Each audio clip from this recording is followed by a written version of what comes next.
Bonsoir à tous ñi ngi leen di nuyu ak fu ngeen mën a nekk 19h sur la télévision Futur Média soir d'info di am mbégte di dalal ci première partie bi Mactar Dabo di expert en management di secrétaire général syndicat bi nga xam ne moo ëmb travailleurs yi nekk ci administration publique ñi ngi lay nuyu di la dalal jàmm ci plateau soir d'info Mactar Dabo. Merci beaucoup Binta ñu ngi lay nuyu ñun tamit si. di ci profité aussi di nuyu sénégalais yi ñuy seetaan di masaw waajur yi nga xam ne ñàkk nañ seen doom ci incident yi am hôpital Tivaouane ak tamit ñi di masaw tamit njaboot bi nga xam ne ñoom ñoo ñàkk femme bi wàññeeku ci hôpital Louga donc loolu yëpp nekk tiis boo xam ne tey ñu ngi koy méttitlu ak tamit di ñaan aussi partie prenante yi entre état beeg enseignants yi pour que ñu jéem a trouver une solution pour dépasser situation moom laay wax xam naa campé nga déjà le décor waxtaan bi li nga xam ne moo xew ci hôpital bi nekk ci Tivaouane moom moo tax ñu gën la invité pour ñu waxtaanee li nga xam ne mooy faral di xew te ñu gis ko fan yi ci hôpitaux publics yi. waaw madame lu ñu mën a tàmbalee rek moo di ne bu ñuy résumer dañuy naan hôpital Sénégal en particulier le système de santé en général dafa nëb te mu ngi nëb ci biir acteurs yi ne ci biir ñoo nëb le système bi parce que jën buy nëb ci bopp ba lay tàmbalee hôpital bi ñu jëlee bi ñu Sénégal bi mu amee indépendance ba 98 hôpital service déconcentré de l'État la woon état moo doon affecté administratif bu fa nekk ak ay intendant ñu koy gérer en 98 bi président Ablaye Wade duggee ci gouvernement élargi bu président Abdou Diouf mu ñëw ak une nouvelle vision gouvernement boobu ñu jël Ousmane Ngom ak Aziz Diop bi nekkoon jarbaati président Wade pour ñu porter réforme hospitalière ñoom ñoo indi réforme hospitalière c'est-à-dire les libéraux avaient convaincu le président Abdou Diouf comme quoi que hôpitaux yi dañ leen war a gérer comme une entreprise parce que hôpital am na tey moyens yoo xam ne buñ ko gérer woon comme une entreprise mun na demal boppam. gérer comme une entreprise mooy lan. gérer comme une entreprise moo di xam ne hôpital dafa am différentes fonctions de gestion yoo xam ne entreprise daf ko am fonction interne comme les fonctions externes jël tamit ñi nga xam ne dañu am le profil de l'emploi pour ñu jiite ko parce que mbirum gouvernance hôpital ak mbirum gestion hôpital c'est-à-dire ñiy jël acte de délibération yi ak ñiy jël acte de gestion yi bu ñu matul lu ñu leen fay doyee donc mënuñu am résultat bu dul lu ñu gis Tivaouane te da nga bëgg a wax ni jiite hôpitaux yi waruñu koo jiite. non parce que dañu constaté ne depuis ministre Safiatou Thiam bi mu nekkee ministre de la santé ci lañ commencé gis ne dañu commencé di médicaliser poste directeur yi bu njëkk ba ñu ngi doon de 98 maanaam dañuy jël ay médecins di leen def ay directeurs d'hôpitaux loolu warul non loolu génnul ci système de santé bi parce que médecins yi tey Sénégal amul médecin bu doy boo xoolee un médecin pour 1000 habitants la ñu am alors que OMS nee na sax 2,3 médecins par 1000 habitants sax doyul pour ñu mun a jël en charge suñu faj donc askan bi médecins yi ñuy am ci statistique 2020 ñu ngi ci ay 1680 à peu près médecins yooyu noonu doyuñu nga jël ci ñooñu parce que dem nañ formation de 8 mois au CESAC def gestion hospitalière nga nommé leen ay directeurs presque 90% des hôpitaux moment bi may wax ak yow yépp ay médecins ko gérer te du seen liggéey du seen comme amuñu 90% des hôpitaux ñi ko jiite jamono bi ma la si une quarantaine d'hôpitaux yu Sénégal am presque 90% ay médecins ko jiite te li tax ñun ñuy alerter moo di ne madame management du caaxaan gestion du fo du pox c'est-à-dire ñi koy foyee rawatina hôpital looloo tax boo xoolee médecin et directeur médecin njombe yi am ci hôpitaux yëpp directeurs yi ay médecins lañ et pourtant y a des professionnels dans le système yoo xam ne war nañ mën a gérer hôpitaux yi ñun foofu lañ yëkkatee suñu baat ñan ñoo war a gérer hôpitaux yi non y a les cadres système de santé am na ñu ñuy woowe ay cadres de gestion ay économistes ay planificateurs ay des gens qui ont appris parce que pour nga def pour nga nekk un gestionnaire ou un manager. mais dafa am looy am background booy am. mais munoo def 7 ans ba 8 ans pour nekk médecin. ou bien def 12 ans pour une spécialisation. nga génn nga ne da ngay dooni directeur yow directeur hôpital boobu ngay dooni parce que dem nga César. amaloo askan bi njëriñ sa bopp nga amal njëriñ sa propre personne. mais amaloo askan bi njëriñ nga nekk médecin. dem nekk ci ay poste de soins moo amal tey askan bi njëriñ parce que hôpitaux yi dafa am ñeent. mais est-ce que aussi Matar Dabo da ngay génn rek ñu def le directeur da ngay def un chemin loolu ça c'est une promotion pour nga nekk un directeur. non non non loolu du question di nga jaar d'abord. non loolu du question promotion c'est-à-dire tey du question diplôme du question promotion. am na sama benn ex-collègue bu ma doon wax ne waaw man du ma nangu nekk médecin. ku am bac plus 2 mbaa bac plus 4 ñëw nekk suma directeur ma koy tontu ne ko président de la république de moo jiite Sénégal waaye amul doctorat. parce que il faudrait que bu ñu jaawatle nu mu tudd fonction yi. parce que pour jiite hôpital. métier la. maintenant médecin yi. état bi na leen mettre dans des conditions salariales yoo xam ne du ñu soxla sax di dem. ne dañuy uti poste directeur hôpital. loolu moom nangu nañ ko. te ñu ngi ci invité état bi. parce que tey dafa am ay ñeenti insuffisance yoo xam ne. dafa nekk ci suñ système de santé. te loolu acteurs yëpp dañ ci war a taxaw saytu ko. mooy vétusté bi.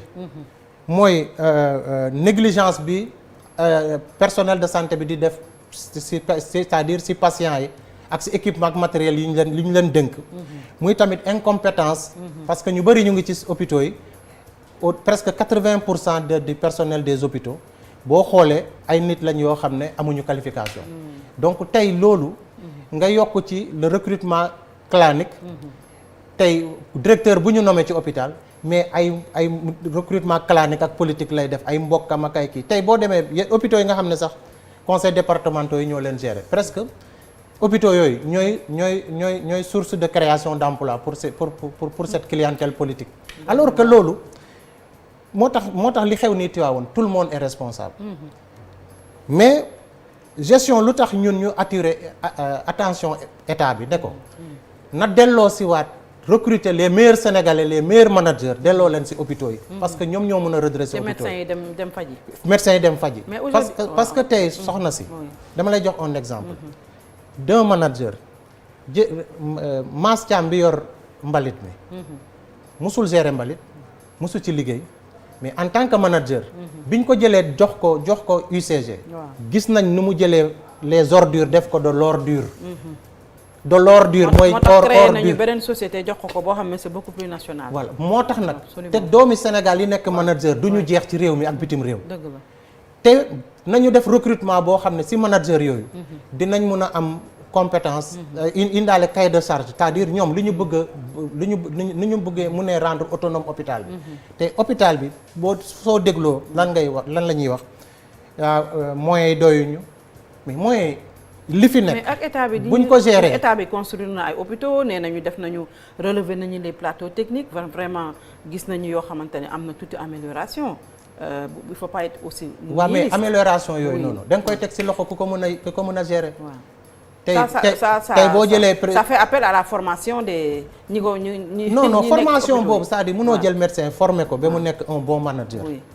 manager yaa ngi fi les écoles de commerce sont là. au Sénégal et à l'étranger des Sénégalais jàngi nañ. boo demee université Cheikh Anta Diop par exemple ay radiologues yoo xam ne dañ leen indil ay radiologie de dernière génération te amuñu formation. non loolu non loolu ça aussi ce sont des problèmes que l'on rencontre. madame xam nga lu waral loolu yëpp problème de management la. parce que bu xam nga management c'est yan principe la basé wu. planification mise en œuvre des activités planifiées. Contrôler la mise en œuvre des activités qui ont été déjà planifiées.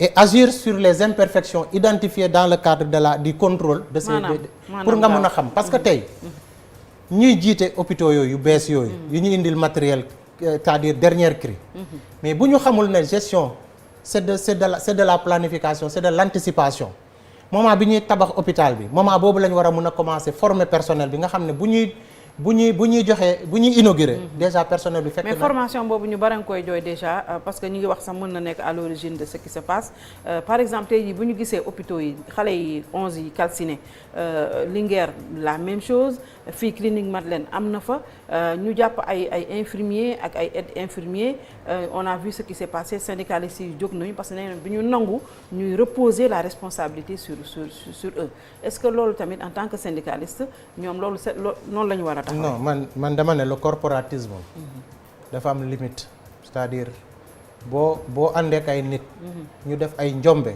da ngay taxaw baalu réew mi mais doo ne da ngay nekk dans un combat corporatiste ne pour ne da ngay extirper sa membre yooyu si loo xam ne tuuxiduna boo xam ne ñoom ñoo ko def gis nga formation boobu ngay wax madame lu tax may dellusiwaat si management formation sous fonction la ci fonction ressources humaines sous fonction la bu fekkee nag ki assurer le poste de directeur amul compétence managériale mënul xam loolu moo tax ma ne la tey jii li gën a jàmp mooy état bi nañu fexe changer les directeurs médecins qui sont dans les hôpitaux le plus rapidement possible doomi Sénégal yaa ngi fi yoo xam ne mun nañ leen recruter. mais est-ce que médecins yooyu itam duñ jóg ne pour la ñuy rétrograder. mais rétrograder wuñ leen c'est-à-dire. loolu delluwaat leen dans les salles de soins. mais c'est pas du rétrograder. est-ce que ñoom tey ñoom bu ñu leen kon médecin bu ñu relever dañ la rétrograder déedéet. il y a des médecins yi ñuy relever si ay conseil des ministres ñu leen di relever ci poste directeur. du rétrograder wul leen parce que ñoom. dañu am seen statut. ce n'est pas parce que jëlee nañ leen poste directeur d'hôpital moo tax ñu rétrograder déedéet. tey ñun bu ñu bëggee dimbali réew mi. il faut que ñëpp nangu ne.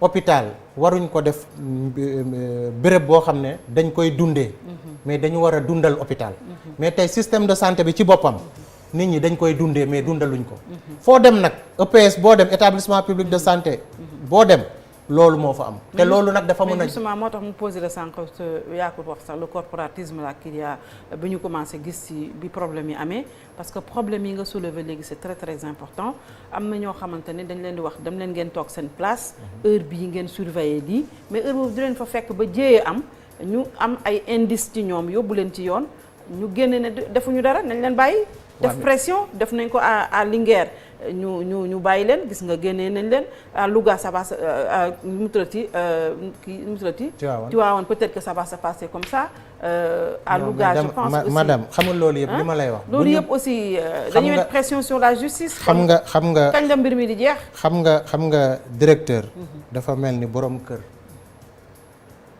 kër boo buggee mu neex borom kër ga day mot borom kër directeur bu matul directeur nga nommé ko directeur lii lay jur te gis nga affaire Tivaouane bi pourtant directeur bi kenn relevé ko de ses fonctions le ministre lañu relevé de ses fonctions mais alors que c'est toute une chaîne non loolu moo lu gën a garaaw sax moo di c'est toute une chaîne mais buñ naroon balee chaîne bi yëpp ki ñu nommé bees ministre de la santé du fa ne waaw parce que ci la bokk te moom ñoom ñu ngi koy interpeller ne ko bi mu nekk jiitee SAMES bokkoon na si ñu doon teg pression ministère de la santé pour ñu nommer ay médecins directeurs te médecins yooyu ñoo def njombe yi am nii ci hôpital hôpital yi directeur médecins yi géré la ñu ngi koy ñaan bu bëggee système bi changé gis nga réforme hospitalière vision bi ñu ci amoon en 98 pour faire des hôpitaux ñu gérer leen comme des entreprises de véritables entreprises na delloo si waat vision boobu te mu équidistant ce n'est pas parce que si benn corps la bokk parce que erreur bu Sénégal di def dañuy foog ne pour nekk un bon ministre de la santé il faut être médecin non c'est pas ça te réforme yi ñu ko def ñoom maître Ousmane Ngom ak ñoom Aziz Diop mais duñ médecin te ñoom ñoo def réforme hospitalière bi donc moo tax cette réforme doit même être réformée parce que gis nañ ay limites yu bëri mënatuñu nangu suñu hôpitaux yi di nekk ay mouroir li ñuy woote tey moo di ne te gis nga hôpital mooy loo xam ne mooy structure bi nga xam ne moom la ñu gën a contrôler ci Sénégal est-ce que xam nga ne hôpital DSMP daf koy contrôler ARMP daf koy contrôler Cour des comptes daf koy contrôler IGE daf koy contrôler si gestion bi état du président de la République dafa am ku ko représenté ci conseil d'administration muy contrôleur financier de l'État conseil d'administration bi dafa recruter commissaire aux comptes boo xam ne daf koy assister ci gestion hôpital bi. L'hôpital fait partie des établissements publics du Sénégal yi nga xam ne ñoom lañ gën a contrôler et superviser. mais dérive yi ci am ni suñu la doon contrôler est-ce que kon dinañ gis ay docteurs yoo xamante ni dañ fa naan ñuq hôpital ba di fayeeku weer da ubbi seen cabinet privé. waaw xam nga non loolu laa la bëgg a wax ne la. est-ce que contrôle bi doy na. non loolu dama la bëgg a wax ne la malgré contrôle boobu yëpp. parce que système bi dafa nëb dafa mbir bu nëbee nag. fu ne lay xeeñee. dañ koy sànni di indiwaat beneen. voilà li moment bii nii. li fi newoon. il faut ñu def ci croix. tegaat hôpital bi ci yoon. te loolu président de la République dama koy invité. mu lancer un audit institutionnel et organisationnel de tous les hôpitaux bu ci paree. redressement ba ca war. bu mu ci xool parloo bu mu ci xool sentiment. bu mu ci xool parloo bu mu ci xool sentiment. loolu moo ñu mën a sauver. c'est une question de vie quand même. voilà parce que yow boo ne da ngay parloo di jàppale sa benn responsable politique boo xam ne ay militant ay base politique am la fa recruter. mais li xew Tivaouane dinañ amaat lu ko gën a garaaw. ci beneen non li fi nekk bu continuer dina amaat.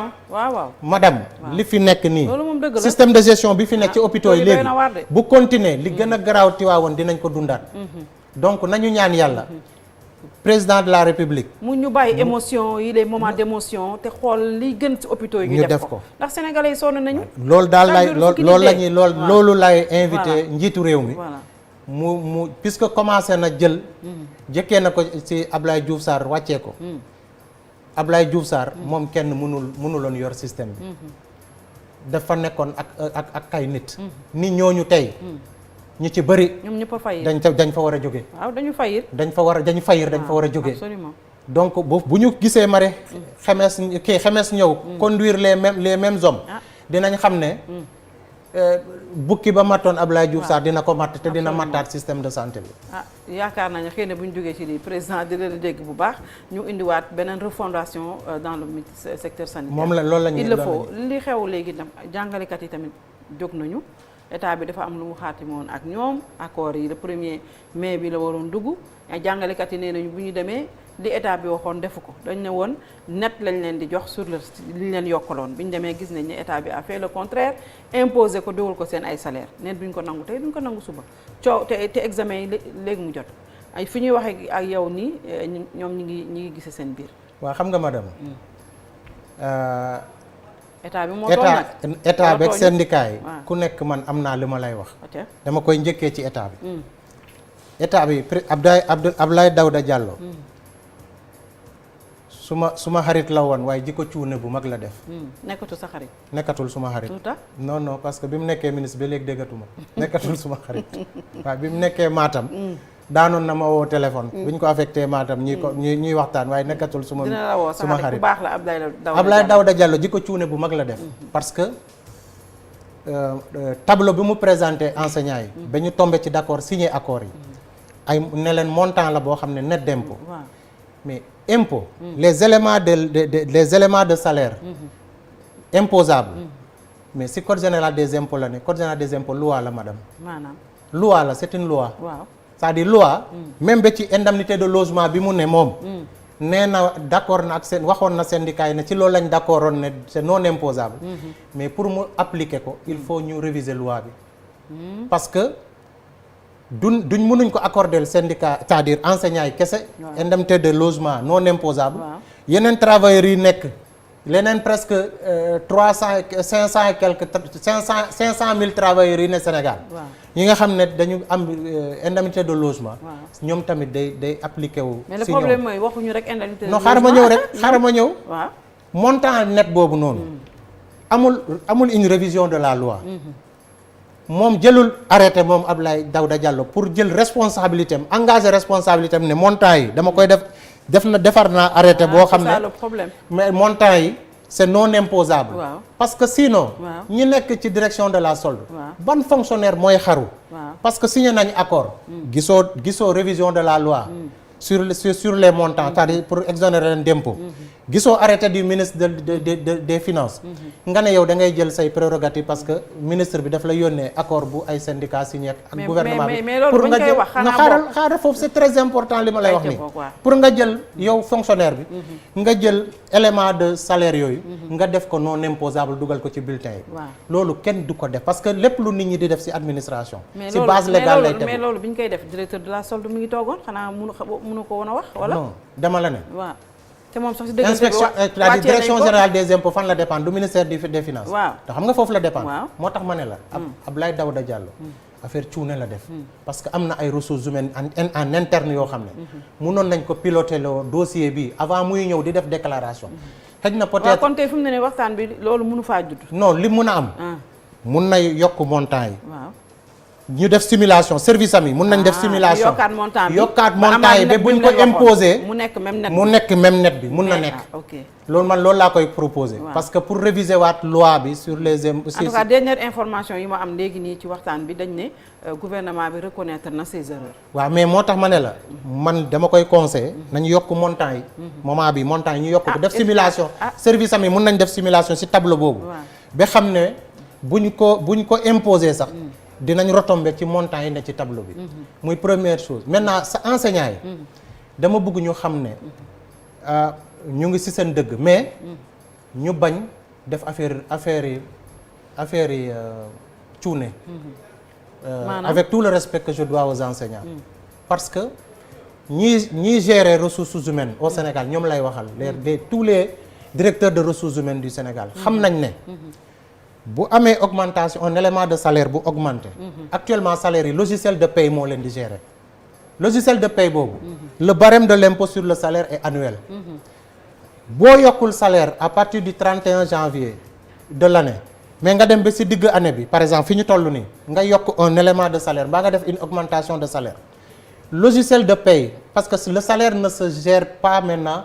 d'une manière manuelle mais ça se gère d'une manière automatique le logiciel de paie day na janvier ba mois de mai montant bi dafa war a fay sa impôt daf ko koy dagg donc ci bulletin bi mun nga retrouver wu sax ak un bulletin de salaire boo xam ne net bi nga amoon avril mooy ëpp net bi nga am mois de mai te pourtant defal nañ la augmentation de salaire mais perte loo ko logiciel bi boo ñu demee ba day def régule bu ñu demee ba décembre day def régule mu am ce qu'on appelle un remboursement d'impôt en janvier parfois bu augmentation amee ci digg année bi régule bi bu amee di nga am montant boo xam ne sax day mel ni 13e mois donc bu ñu xaddi bu nañu xam ne boo gisee impacté wul ci seen bulletin de salaire c'est une question technique liée au logiciel de gestion de la paie au niveau de toutes les structures parce que ministère fonction publique kenn gérer tout le salaire d'une manière manuelle mais c'est géré d'une manière automatique avec les logiciels de paie donc loolu laa leen di ñaan. est-ce que kon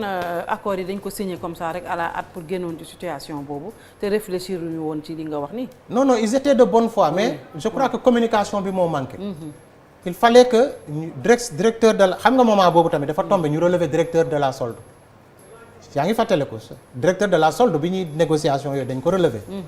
donc ki koy remplacer mënul xam lii yépp donc mënu ko expliquer mais moment boobu noonu waroon nañ communiquer ne ci biir négociation yi buñ ko defee bu ñu ne ko représenter solde fii waxal buñ ko defee ci seen bulletin man mu ngi toogoon kay waroon naa wax ne lii mënta ne moom est-ce que may nañ ko kaddu bi parce que boo ku toog un directeur de la solde toog ak sa ministre ak yeneen ministre mais la situation il fallait ñu génnoon ci situation voilà donc ñoom dañ ci bëggoon génn mais na enseignants yi xam ne li yokk ci seen salaire du feeñ ci weer bi du feeñ weer bi di ñëw tamit mais nañ xam ne fii ak décembre dina am régule système de logiciel de paie dinañ def régule ci kaw ñu yokkaat voilà mais am na benn enseignant bu ma ne régule boobu musuñ ko gis mu xam naa mu ngi may déglu mooy suma xarit Sawru Sène mu ne ma régule boobu musuñ ko gis régule boobu nag bu amul nañu poñe état bi mu delloo leen seen xaalis parce que régule boobu dafa war day am tax ñi gën a rakkaat non c'est important xam nga lu tax nee nañu li tey bi non man li tax may wax loolu parce que tous les directeurs de ressources humaines yi may seetaan man nekk naa directeur de ressources humaines pendant 12 ans xam naa li may wax. parce que géré naa salaire ay année at géré naa ay augmentation de salaire xam naa ci tuuti. donc li may wax moo di ne enseignants yi bu fekkee augmentation impacté wul si ñoom si mois yi ñu dem fin d'année amul régule gisuñu impact bi seen salaire nañ poñe ministre des finances mu delloo leen seen gërëm bu baax merci beaucoup jeex na donc maa ngi leen di remercier mais gis nañu temps yi ñi ngi yokkal ñi bàyyi ñii vraiment c'est quoi ce problème là. non xam nga gis nañu sax commencé police ak les matons ñoom ñëpp ñu ngi wax ne yokkal nañu ñii ñoo ëppale. non xam nga bi ñuy waxtaanee système de rémunération bi étude bi génnee ba ñu dem Saly def réunion bu mujj bi dañ ne woon li ci war a am yépp nañ ko bàyyee chef de l'État mu appliquer ko. mais dañ ne woon salaire yi ci étude bi. salaire corps yi ak corps c'est-à-dire les forces de défense et de sécurité. yooyu nag dañ ko bàyyee à leur discrétion. mais yëg naa comme tout Sénégalais ne. ñu ngi def une c'est-à-dire ñu ngi joxe salaire. waaw corps yi d'une manière discriminée. c'est ça te loolu ànduñu ci. coow lu commencé ànduñu ci li ñu gënaloon. mooy à travail égal salaire égal nañ yokkal ñëpp gis seen bopp ne situation réew mi dafa voilà donc ñi nga xam ne ba léegi yokkaluñ leen ak tamit ci biir administration corps yi nga xam ne est-ce que xam nga ne ci biir administration publique bii nii corps yi pêche agriculture commerce mais am na ci élevage am na ñoo xam ne à part seen bulletin de seen salaire indiciaire presque amuñu dara. donc loolu yëpp dafa nekk injustice boo xam ne dañ ne woon nañ ko corriger ci système de rémunération te gëmoon nañ ne président dina ko def te président ñu ngi koy ñaan mu def loolu na ko def waaw balaa coow di gën a judduwaat ñu ngi lay gërëm Mactar Dabo expert en management te nekk tamit secrétaire général bu jiite syndicat ñi nga xam ni ñooy liggéey ci administration publique dañuy dem publicité gannaaw publicité yi Mamadou Mohamed Ndiaye dina fi teew pour le journal.